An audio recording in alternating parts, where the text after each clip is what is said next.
Oi, gente, monitora Babi, R2 de Dermato na UF.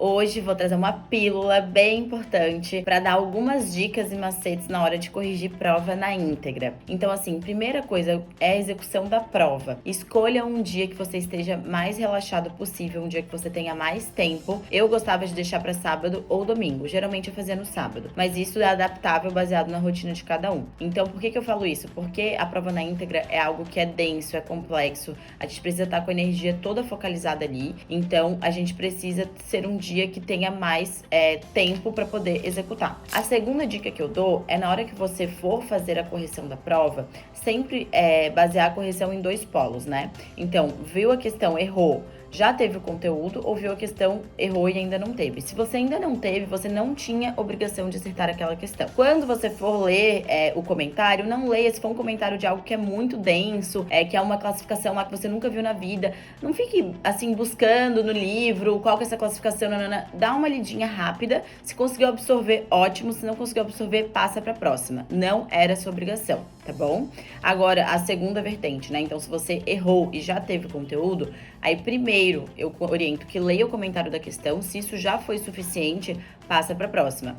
Se não foi suficiente ainda, veja o vídeo. Se ainda não foi suficiente, que às vezes acontece, vai para o seu resumo, ver se encontra alguma informação lá. Se ainda assim não, a gente ou vai para aula, né, ver a videoaula, às vezes, do conteúdo em si, ou vai para o livro mesmo, para a apostila, focalizado naquele assunto ali que você errou, tá? Dentro da aula. Outra coisa importante, eu gostava muito de quando identificar um conceito matador nas questões, então precisava saber daquela informação específica para acertar. Identificou isso? Coloca esse conceito matador no seu resumo, dentro daquela aula, né, que é o assunto em questão, e bota lá, porque toda vez que você tiver revisão na plataforma da mentoria, você vai estar vendo, às vezes, os conceitos matadores anotados e vai estar revisando aquilo ali. Às vezes tem conceito que se repete em várias provas, não só naquela, mas em outro ano ou em outra prova de outra região, de outro estado, então isso acontece e não é infrequente.